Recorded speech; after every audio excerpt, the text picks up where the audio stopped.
Hello students. তো তোমরা জানো যে পিএসসিতে ইন্টারভিউ কিন্তু শুরু হয়ে গেছে সিভিলের। সেটা কিন্তু ফার্স্ট ইন্টারভিউ প্রথম দিন হয়ে গেছে শুক্রবার। তো কালকে তোমাদের সেকেন্ড ইন্টারভিউর দিন রয়েছে এবং এইভাবে তোমাদের কন্টিনিউ কিন্তু ফেজ ওয়ানের ইন্টারভিউ 4 তারিখ পর্যন্ত চলবে। আর আমরা আশা রাখতে পারি যে 4 তারিখের আগেই, পুজোর ছুটির আগেই তোমাদের হয়তো ফেজ 2 বা ফেজ 3 তোমাদের ইন্টারভিউ শিডিউল কিন্তু পাবলিশ করে দেবে পিএসসি তরফ থেকে, এটা আশা রাখা যায়। আর তোমাদের যাদের যাদের ডকুমেন্টস ভেরিফিকেশন কিন্তু হয়ে যাচ্ছে তাদের কিন্তু প্রথমে মেলে কিন্তু একটা কনফার্মেশন মেসেজ আসছে যে ইউর ডকুমেন্টস ইজ ভেরিফাইড বলে এরকম কিছু একটা। এবং তারপর তোমরা যদি মেলে তোমাদের কল লেটার ডাউনলোড করতে না পাও, তাহলে তোমরা কিন্তু তোমাদের যে পিএসসি যে ওয়েবসাইট আছে সেখানে কিন্তু তোমাদের যে পোর্টাল আছে সেই পোর্টালে তোমাদের নাম, তোমাদের ডিপার্টমেন্টাল যে পোর্শন সেটা এবং তোমাদের যে এনরোলমেন্ট নাম্বার এটা দিয়ে তোমরা কিন্তু সার্চ করলে তোমরা কিন্তু তোমাদের কল লেটার ডাউনলোড করতে পারবে। এবার আমি যেটা নিয়ে ডিসকাশন করব সেটা হচ্ছে যে গত আগের দিনের যে ইন্টারভিউ হয়েছিল সেই ইন্টারভিউতে কী রকম ফিডব্যাক হয়েছে বা কী ধরনের কোশ্চেন বা কী ধরনের একটা সিনারিও হচ্ছে সেটা নিয়ে আমরা ডিসকাশন করব। তো প্রথমত হচ্ছে প্যানেলে কিন্তু যে প্যানেলটি রয়েছে সেখানে কিন্তু 4 জন মেম্বার রয়েছেন এবং সেখানে টোটালি যে সমস্ত কোশ্চেনগুলো জিজ্ঞেস করা হচ্ছে তোমরা অনেকে গ্রুপে অনেকে পেয়ে গেছো বা অনেকে জানো যে কী রকমের কোশ্চেন করা হচ্ছে। আমি সেসব নিয়ে ডিসকাশন করব না, তোমাদের একটা ওভারভিউ দেওয়ার চেষ্টা করব যে মোটামুটি তোমাদের ইন্টারভিউ প্রসেসটা কীভাবে চলছে।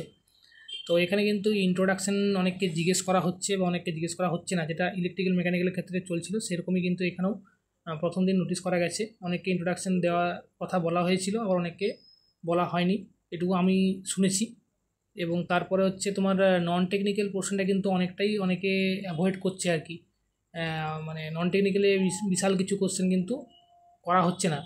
এর মানে কিন্তু এই নয় যে পরবর্তীকালে তোমাদের কালকে করা হবে না বা পরবর্তীকালে যে ডেট থাকবে তা করা হবে না, কিন্তু প্রথম দিনের মোটামুটি যে ফিডব্যাক তাতে কিন্তু নন টেকনিক্যাল কোশ্চেন কিন্তু খুব একটা করা হচ্ছে না এবং করা হলেও তোমার লিমিটেশনের মধ্যে আর কি করা হচ্ছে। তারপরে তোমাদের বেশি ফোকাস দেওয়া হচ্ছে সেটা কিন্তু টেকনিক্যাল পোর্শন করে কিন্তু বেশি ফোকাস দেওয়া হচ্ছে। টেকনিক্যাল থেকে কিন্তু প্রচুর কোশ্চেন করা হচ্ছে। এমন কিছু কিছু ক্যান্ডিডেট আছে যাদের প্রায় 30-35 মিনিট করে ইন্টারভিউ হয়েছে, আবার কিছু কিছু ক্যান্ডিডেট আছে যাদের 15 মিনিট থেকে 20 মিনিটের মধ্যেও কিন্তু ইন্টারভিউ হয়েছে। তো ওইভাবে বলা মুশকিল যে কার কতক্ষণ ইন্টারভিউ হবে। এবং টেকনিক্যাল ব্যাকগ্রাউন্ড থেকে যারা এক্সপিরিয়েন্স ক্যান্ডিডেট আছে তারাকেও কিন্তু থিওরি বেসিক কোশ্চেন করা হচ্ছে, প্র্যাকটিক্যাল রিলেটেড কোশ্চেন করা হচ্ছে। তো তোমরা তোমাদের প্র্যাকটিক্যাল অ্যাজ ইট ইজ তোমাদের থিওরি দুটো কিন্তু তোমরা রেডি করে নিয়ে যাবে এবং আমার মনে হয় স্পেসিফিক একটা দুটো সাবজেক্ট কিন্তু ভালোভাবে তৈরি করে নেওয়াটা দরকার। অনেকে সার্ভে থেকে কোশ্চেন করা হয়েছে, অনেকে আবার তোমার কংক্রিট টেকনোলজি থেকে কোশ্চেন করা হয়েছে, অনেককে এনভায়রনমেন্ট থেকে কোশ্চেন করা হয়েছে, অনেকে সয়েল থেকে কোশ্চেন করা হয়েছে। সয়েলের উপরে কিন্তু বেশি ফোকাস কিন্তু আগের ইন্টারভিউতে দেখা গেছে এবং কংক্রিটের উপরে অনেকগুলো কোশ্চেন কিন্তু এসছে। এবারে তোমরা তোমাদের যেগুলো ফেভারিট সাবজেক্ট সেগুলো কিন্তু তোমরা চুজ করে নেবে, সেগুলো কিন্তু চুজ করে নিয়ে তোমরা তোমাদের সেভাবে প্রিপারেশনটা কন্টিনিউ করবে। এবার এক্সপিরিয়েন্সের পার্ট থেকে আমি বলতে পারি যে যারা যারা এক্সপিরিয়েন্স ক্যান্ডিডেট আছে তোমাদের কিন্তু একটা বেসিক জিনিস, তোমরা তোমাদের যে সমস্ত কাজগুলো করেছো সেই কাজগুলোর প্র্যাকটিক্যাল এক্সাম্পলগুলো কিন্তু তোমরা জেনে যাবে। যেমন তোমাদের ধরো তোমরা কোথাও যদি মোটরের ইউজ করেছো সেই মোটরের কত রেশিও ছিল বা কী রকম সিমেন্ট ইউজ হয়েছে কী ডিটেলস তোমরা কিন্তু জেনে যাবে, ঠিক আছে। এবং আদার্স টপিকের মধ্যে আমি বলতে পারি যে তোমাদের হবি বা তোমাদের এক্সট্রা কারিকুলার যদি অ্যাক্টিভিটি কারো কিছু থেকে থাকে বা কোনো অ্যাচিভমেন্ট তোমরা করে থাকো সেটা কিন্তু তোমরা মেনশন করবে। আমার মনে হয় সেটা মেনশন করা তোমাদের জন্য একটা অ্যাডভান্টেজ হতে পারে।